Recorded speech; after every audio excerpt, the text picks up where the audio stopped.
अस्सलाम वालेकुम मेरी प्यारी बहनें, कैसी हैं आप सब। उम्मीद करती हूँ आप सब ठीक होंगे। मैं भी ठीक हूँ आपकी दुआओं के साथ। तो आज मैं हम बहुत ही मज़े की शोरबे वाली फ़िश की रेसिपी लेकर आए हैं जो कि नहायत ही लजीज और शानदार बनने वाली है। जिन बहनों को ये नहीं बनानी आती तो फिर आज मेरे साथ ये रेसिपी ज़रूर ट्राई करें। तो सबसे पहले हमने फ़िश को बहुत ही अच्छा सा वॉश कर लेना है। इसको सिरका लगा के आप धो लें, नमक तो पहले ही लगा हुआ आता है, तो आपने अच्छा सा इसको वॉश कर लेना है। उसके बाद हमने इसके अंदर 1 से 2 लेमन का जूस डाल लें। आप लेमन निचोड़ लें, जैसे भी आपको मुनासिब हो। तो आपने इसी तरह इसके अंदर 1 से 2 जो लीमू निचोड़ लेने हैं। और बहुत ही अच्छा सा इसको फ्लेवर आने के लिए हमें खट्टा मीठा इसका फ्लेवर चाहिए, जो कि बहुत ही मज़ेदार होने वाली है। तो ये सीज़न वाइज होती है, इसलिए हम अगर इसको सीज़न के हिसाब से पकाएं तो बहुत ही शानदार बनती है। उसके बाद हमने इसके अंदर 1 से 1.5 प्याली जो है दही की शामिल करनी है। दही आप कम या ज़्यादा कर सकते हैं मिकदार के हिसाब से, लेकिन हमारी जो है 1 किलो फ़िश है तो हमने उसी हिसाब से 1 प्याली इसके अंदर दही शामिल किया है। उसके साथ ही हमने इसमें हाफ़ टी स्पून जो है अजवाइन का शामिल किया है, 1 चम्मच हमने नमक का शामिल किया है और हाफ़ टी स्पून हमने इसके अंदर हल्दी शामिल की है और 1 चम्मच हमने इसके अंदर चिली फ्लेक्स शामिल किया है, यानी कुटी हुई लाल मिर्च। हाफ़ चम्मच हमने सुरख मिर्च शामिल की है और इसके बाद हमने इसके अंदर 1 से 1.5 चम्मच जो है फ़िश मसाले का शामिल कर दिया है और 1 चम्मच भर के हमने खुश्क धनिया पाउडर का शामिल किया है और हाफ़ टी स्पून हमने इसके अंदर गरम मसाले का शामिल किया है। इस स्पाइसेस के साथ आपने इसको अच्छी तरह जो है ना मैरिनेट कर लेना है, ताकि ये मैरिनेट जितनी अच्छी होगी उतनी ही अच्छी हमारी फ़िश तैयार होगी। तो हमने अच्छी तरह इसको तमाम को जो है फ़िश को मिक्स कर देना है, ताकि हमारी ये फ़िश बहुत ही अच्छी सी मैरिनेट हो और हमने 1 से 2 घंटे के लिए इसको इसी तरह रख देना है। उसके बाद हमने एक देचकी में घी लेना है, जो है 1 से 1.5 कप होगा।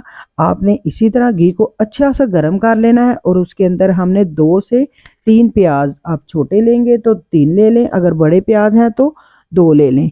उसी को अच्छी तरह हमने इसको ग्राइंड कर लेना। आप ग्राइंड कर लें या मैशर में मैश करके डाल लें, मैंने मैश किए हुए हैं। तो उसके बाद हमने इसके अंदर 2 चम्मच अदरक लहसुन का पेस्ट भी शामिल कर दिया है। इन दोनों को हमने अच्छा सा बुनाई करनी है, ताकि इसकी बहुत ही अच्छी सी खुशबू आ सके। और उसके बाद हमने 2 टमाटर लिए और उनको भी हमने मैशर में मैश करके शामिल कर दिया है। तो इसके साथ ही हमें इन दोनों को तीनों को अच्छा सा जो है ना हमने इसकी बुनाई करनी है। जब ये घी अलग हो जाए तो फिर हमारा ये बहुत ही अच्छा सा मसाला ये तैयार हो जाएगा। उसके बाद जो हमने फ़िश को मैरिनेट करके रखा हुआ था वो हमने इसके अंदर शामिल कर देनी है। तमाम जो है इसके अंदर जैसे भी इसका मसाला है वो सारा इसके अंदर शामिल कर दें, ताकि हमारी फ़िश बहुत ही अच्छी सी तैयार हो सके। अब फ़िश को हमने अच्छी तरह इसके अंदर जो कोटिंग की हुई है वो सारी हमने इसके अंदर मिक्स कर देनी है, ताकि इसकी जो बहुत ही अच्छी सी बुनाई हो सके। इसको हमने तकरीबन ये 2 से 3 मिनट लाजमी आपने इसके अंदर तेज़ आंच पे इसको फ्राई करना है, ताकि ये बहुत अच्छी सी फ्राई हो सके। जब ये थोड़ी सी फ्राई हो जाए उसके बाद हमने इसके अंदर 2 से 3 हरी मिर्च छोटी-छोटी बारीक सी काट के हमने इसके अंदर शामिल कर देनी है। अगर आप मिर्च तेज़ खाते हैं तो इसमें ज़्यादा भी शामिल कर सकते हैं। और उसके बाद इसको हमने अच्छी सा भून लेना है। बुनाई करने के बाद हमने इसके अंदर जो है अच्छा सा भूनने के बाद तकरीबन हमने 5 मिनट इसको लगाए हैं, अच्छी सी बुनाई हो गई है।